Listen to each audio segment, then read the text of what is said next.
Bonjour à tous, c'est Stéphane d'Ideal Body. Aujourd'hui, je vais vous parler des brûleurs de graisse. Donc, j'ai amené un exemplaire ici. Les brûleurs de graisse, à quoi ça sert? C'est dans le nom.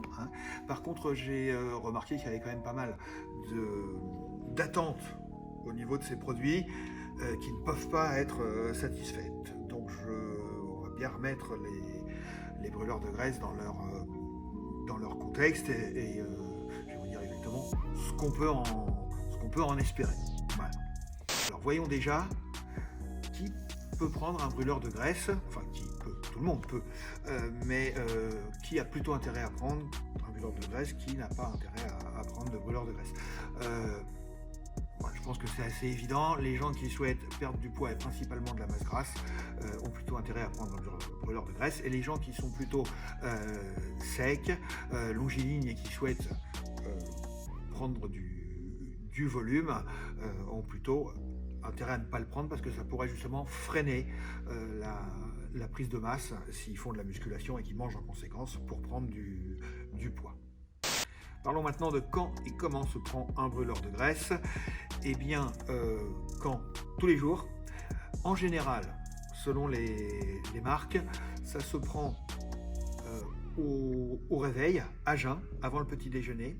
C'est sous forme de gélules, en général. Parfois de comprimés, mais souvent de gélules. Donc le matin à jeun, ou alors 30 minutes avant l'entraînement. En général, donc les jours sans entraînement, le matin. Les jours avec entraînement, 30 minutes avant l'entraînement. Ou alors, tous les matins, juste le matin. Alors j'ai remarqué que les espérances par rapport à ces produits étaient démesurées. Souvent les gens se procurent un brûleur de graisse 3 semaines avant la plage par exemple, et puis espèrent avoir un corps de rêve à présenter. Alors là, il faut pas rêver. Et tout ça en plus sans faire de régime, sans faire de sport. Déjà, si vous ne faites pas de régime approprié, ça ne sert à rien du tout de prendre un brûleur de graisse. Gardez votre argent. Il y a beaucoup d'argent, attends. C'est mieux parce que sans le régime, il ne se passera rien.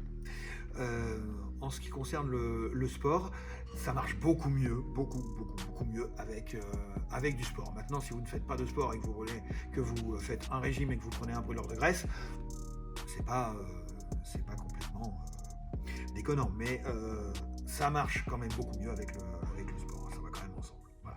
Faites attention à bien respecter les conseils d'utilisation, parce qu'il faut bien sûr prendre la bonne dose, sinon ça ne marche pas. Il ne faut pas le prendre quand on y pense, ça doit être pris régulièrement, et c'est la dose conseillée qui doit être prise. Donc les brûleurs de graisse sont souvent constitués de principes actifs qui accélèrent le métabolisme, donc qui font fonctionner le corps plus rapidement pour lui faire dépenser plus de calories. Donc eh bien, ce sont des produits comme des principes actifs comme la caféine, le thé vert. Donc on ne peut pas dire que ce soit des produits dangereux, mais attention effectivement, si vous avez par exemple des problèmes de cœur, que votre médecin vous a dit de ne pas abuser de la caféine, si vous avez des problèmes de sommeil, peut-être pas le prendre trop tard le soir, à voir quand même. Si vous buvez du café toute la journée, eh bien réduisez le café, parce qu'il y a déjà des excitants dans le brûleur de graisse. Donc ne prenez pas trop d'excitants dans la journée pour des raisons évidentes. Mais à part ça, pas de soucis. Voilà pour cette vidéo, c'est terminé. Si vous avez aimé, merci de liker, partager, abonnez-vous à la chaîne, et je vous retrouve très rapidement pour une prochaine vidéo.